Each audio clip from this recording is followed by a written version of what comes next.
Today, the Sahara is famous for being hot, dry, and covered with sand. But what's now a dry, desolate landscape was once lush and green, and the home of complex early human societies. So, what happened?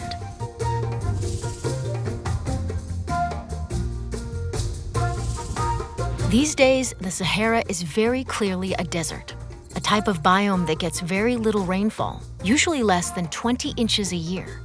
In the Sahara's case, that's closer to only 3, and spanning over 3 million square miles in northern Africa.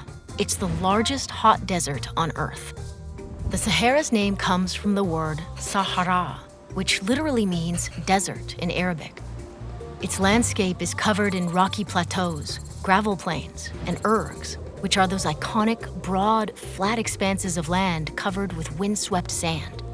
There's also the occasional oasis basin, a fertile area in a desert where fresh water is available. The Sahara is the way it is mainly thanks to its climate. The lack of moisture in the air keeps things really hot during the day and really cold at night.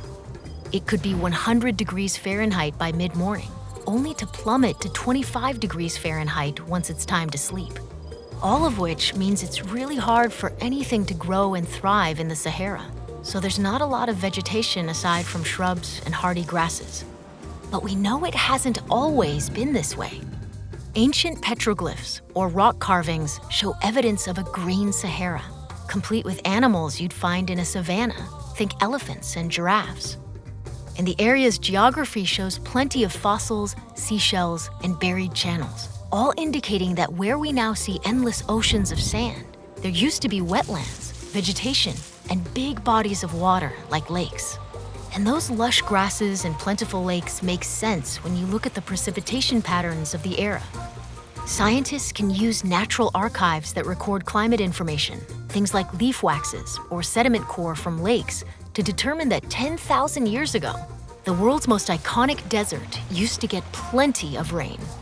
They've also found evidence in something the Sahara has a lot of: dust. When wind blows over a lush, vegetated area, it doesn't pull up very much dust because that soil is held down by water and plant roots. But with an arid, barren climate, there's nothing holding the soil in place, so more is blown away by wind. And looking at dust sediments that have built up across the Sahara over thousands of years, scientists have found that the wind sweeps away about 5 times more dust today than it did millennia ago.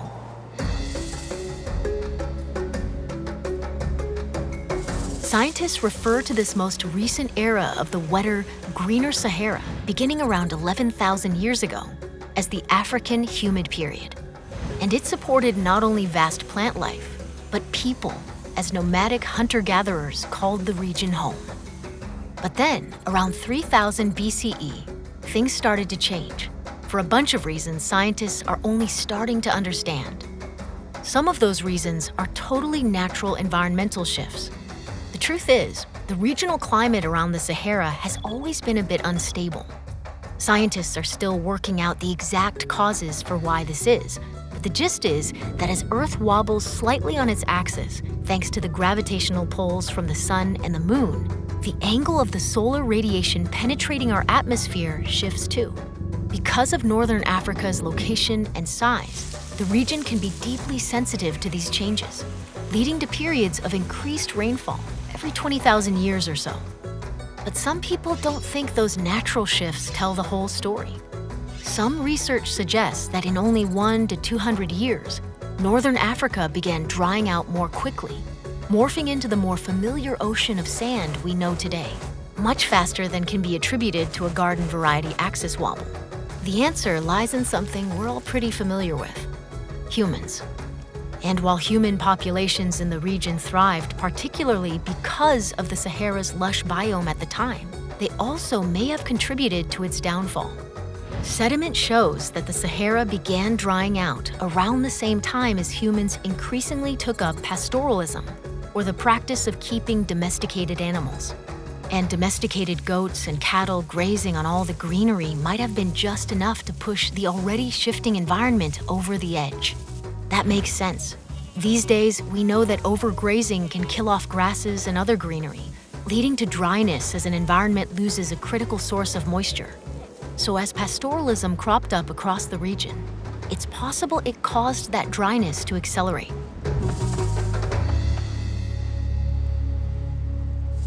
Of course, this isn't necessarily a one-way street, and there are other factors to consider too.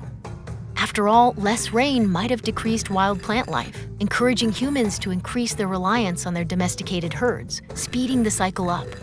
The whole thing is kind of a case of which came first, the chicken or the egg, or in this case, the goat herd or the dry, arid desert. And as the climate of the Sahara shifted, the population began shifting with it. Entire communities disappeared, like the people of the Takarkori, a remote region in what is now Libya. According to DNA taken from recently discovered skeletons, this community was isolated and genetically distinct, able to live off the lush Saharan landscape of the time. But as the green Sahara disappeared, the Takarkori community disappeared along with it. Other populations had to adapt for survival, and for many, that meant picking up and moving elsewhere. There's evidence that between 7,000 and 5,000 years ago, people began leaving the burgeoning desert behind, instead joining pre-existing settlements along the Nile River, a more permanent source of water, coinciding with the beginning of Egypt's Golden Age.